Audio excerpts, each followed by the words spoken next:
करी 2024-25 के दौरान। लेकिन अब लगातार ये देखने में आ रहा है कि रासायनिक उर्वरकों के उपयोग में असंतुलन बढ़ता जा रहा है। एक हम जो 4-2-1 का एक ऑप्टिमम एनपीके यूज का रेशियो माना जाता है न्यूट्रिएंट यूज का, लेकिन आज वो बढ़ के जो 4:2:1 है, वो नाइट्रोजन 4 से चला गया 9.3, और जो फोस्फेट था 2 था वो 3.5, और पोटास वो 1। तो इसमें जो असंतुलन बढ़ा है, इससे लगातार खेती की लागत बढ़ती जा रही है किसानों की, इंस्पाइट की भारत सरकार बहुत ही सब्सिडाइज रेट पे उनको रासायनिक खाद उपलब्ध करवा रही है। और दूसरा जो इसका मेन कारण है बढ़ने का, उसका एक अदर जो मुख्य कारण है वह ऑर्गेनिक कार्बन लगातार जमीन में कम होता जा रहा है। तो वो भी एक महत्वपूर्ण पॉइंट है, जो लगातार कम होते ऑर्गेनिक कार्बन की वजह से जितना भी रासायनिक खाद हम मिट्टी के अंदर डाल रहे हैं, उतना वो रिस्पॉन्स क्रॉप्स के अंदर नजर नहीं आ रहा है। इसके रिगार्डिंग में एक और आंकड़ा आपके सामने रखना चाहूंगा कि 1960 के अंदर जब सबसे पहले रासायनिक खाद का उपयोग स्टार्ट हुआ, उस समय 1 किलो उर्वरक यानी रासायनिक खाद हम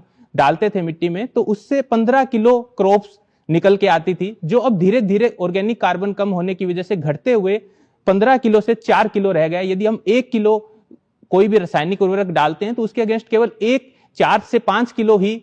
अनाज पैदा हो पा रहा है। तो ये जो असंतुलन पैदा हुआ, इसके दो कारण जो सामने आ रहे हैं, एक तो ये है कि ऑर्गेनिक कार्बन कम हो गया, दूसरा रासायनिक जो खाद का जितना भी हम यूज कर रहे हैं वो असंतुलित रूप से उपयोग कर रहे हैं, जिसमें नाइट्रोजन की अत्यधिक क्वांटिटी हम यूज कर रहे हैं खेतों में। तो भारत सरकार हमेशा किसान कल्याण के लिए प्रतिबद्ध है, और भारत सरकार ने इसके लिए बहुत सारी स्कीमें चलाई है, जिसमें एक सबसे बड़ी स्कीम जो पीएम प्रणाम के नाम से जानी जाती है। पीएम प्रणाम में भारत सरकार क्या करती है कि जो भी स्टेट अपने यहाँ पे रासायनिक खादों का उपयोग कम करता है, उसमें हम जितनी भी सब्सिडी की सेविंग्स करता है एज कंपेयर टू, जैसे मान लीजिएगा 2024-25 के कंपैरिजन में को हम कंपेयर करते हैं, पिछले 3 सालों में जो भी रासायनिक खाद उर्वरक का उन्होंने उपयोग किया, उस उपयोग के कंपैरिजन में जितना उन्होंने कम किया, उसका 50% सब्सिडी हम स्टेट गवर्नमेंट को देते हैं, ताकि वो अपने स्टेट में ऑर्गेनिक फार्मिंग या नेचुरल फार्मिंग को बढ़ावा दे। इसके अलावा हमने ऑर्गेनिक जो कार्बन है उसको बढ़ाने के लिए भी एक स्कीम लॉन्च की, जिसे एमडीए बोलते हैं, मार्केट डेवलपमेंट असिस्टेंस। इसके अंतर्गत हम जितनी भी हमारे सीबीजी प्लांट से जो निकलने वाला